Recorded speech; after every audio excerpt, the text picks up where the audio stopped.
শত কোটি টাকার ধান্দা রে ভাই, ধান্দা।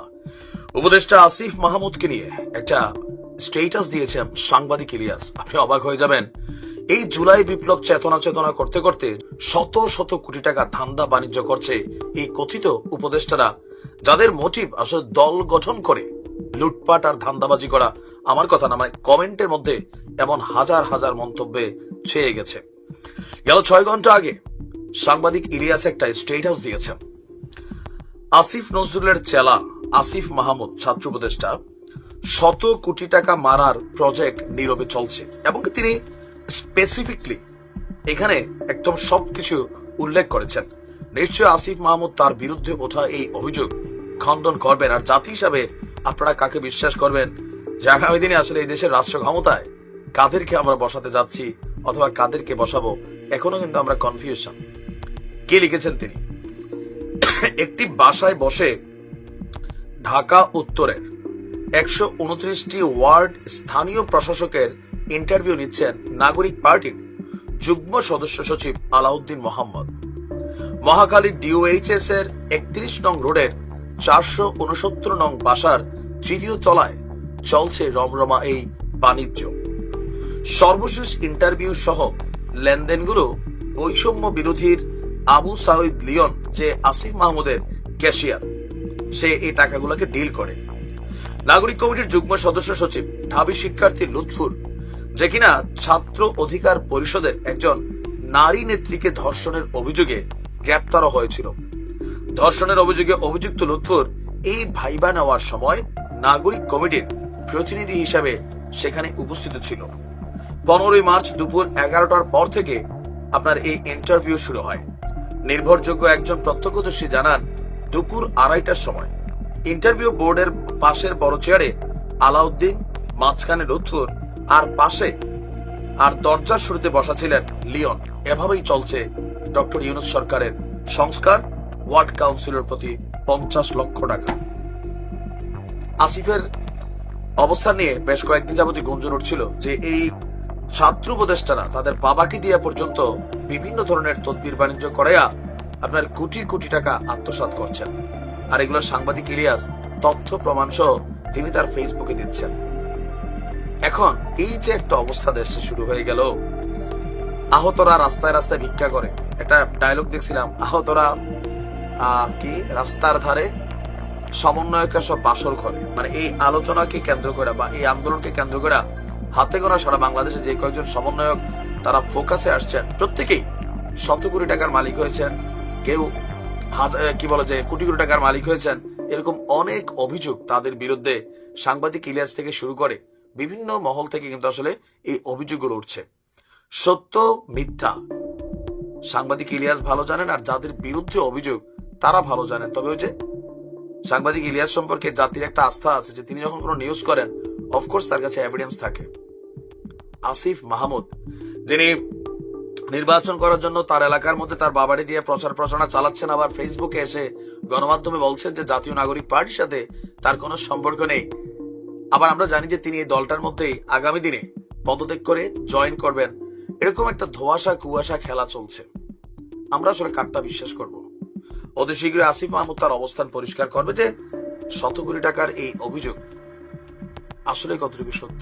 যে অভিযোগ এনেছেন আমাদের সাংবাদিক ইলিয়াস, যে একটি বাসায় বসে ঢাকা উত্তরের 129টি ওয়ার্ড স্থানীয় প্রশাসকের ইন্টারভিউর ইস্যুতে আপনারা জানেন যে এখানে অনেক টাকা পয়সা, শত কোটি টাকার লেনদেন, তথ্য প্রমাণ সহ এক ধরনের একটা পোস্ট দিয়েছিলেন সাংবাদিক ইলিয়াস। তো দিনভর মিডিয়া পাড়ায় এটা নিয়ে চর্চা হয়েছে।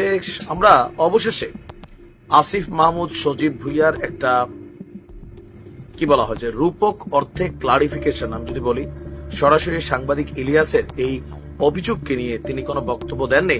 তবে সাংবাদিক ইলিয়াস যে ইস্যুটা নিয়ে কথা বলেছেন, স্থানীয় সরকার প্রশাসক যেটা, এটা সম্পর্কে তিনি একটা বক্তব্য দিয়েছেন ঘুরিয়ে ফিরিয়ে, যে কোথাও না কোথাও সাংবাদিক ইলিয়াসের যে অভিযোগ সেটা ভিত্তিহীন, এটাই সম্ভবত তিনি বোঝাতে চেয়েছেন। তার স্ট্যাটাসটা কি?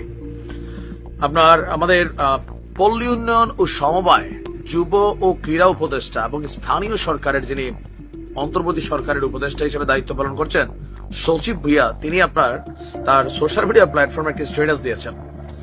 তিনি লিখেছেন যে স্থানীয় সরকার বিভাগ থেকে ওয়ার্ড প্রশাসক নিয়োগ দেওয়ার কোনো সিদ্ধান্ত হয়নি। এখনো স্থানীয় সরকার নির্বাচনের বিষয়টি সরকারের বিবেচনাধীন, তাই নির্বাচনের সিদ্ধান্ত চূড়ান্ত হওয়ার পূর্বে প্রশাসক নিয়োগের প্রশ্নটা অবান্তর। কথাটা নিশ্চয়ই বুঝতে পেরেছেন। এর পরের অংশে তিনি লিখেছেন, জনগণ প্রাত্যহিক নানা সেবার প্রয়োজনে স্থানীয় সরকারের উপর নির্ভরশীল। সিটি কর্পোরেশন, পৌরসভা, জেলা পরিষদ, উপজেলা পরিষদ, সিটি ও পৌর ওয়ার্ডগুলোতে জনপ্রতিনিধি না থাকায় এসব সেবা ব্যাহত হচ্ছে। তাই জনগণের প্রাত্যহিক দুর্ভোগ নিরসনে স্থানীয় সরকার নির্বাচনের বিষয়ে আমরা বারবার বলছি।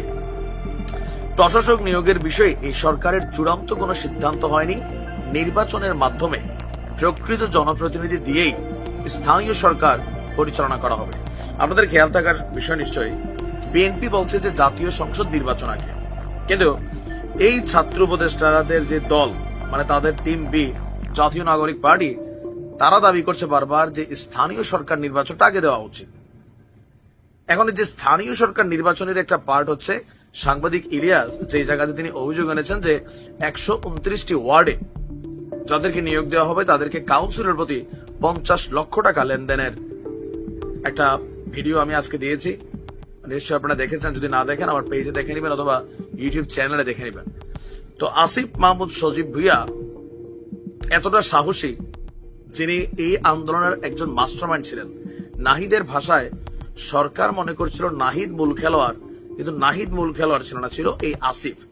এত সাহসী ছেলে, কিন্তু আজকে যখন সাংবাদিক ইলিয়াস এত বড় অভিযোগ আনলেন, তিনি তার সোশ্যাল মিডিয়া প্ল্যাটফর্মে এটা নিয়ে সরাসরি সাংবাদিক ইলিয়াসের বিরুদ্ধে অথবা তার এই অভিযোগের বিরুদ্ধে কোন ধরনের স্পষ্ট কোনো বক্তব্য দেওয়ার সাহস তিনি দেখাননি।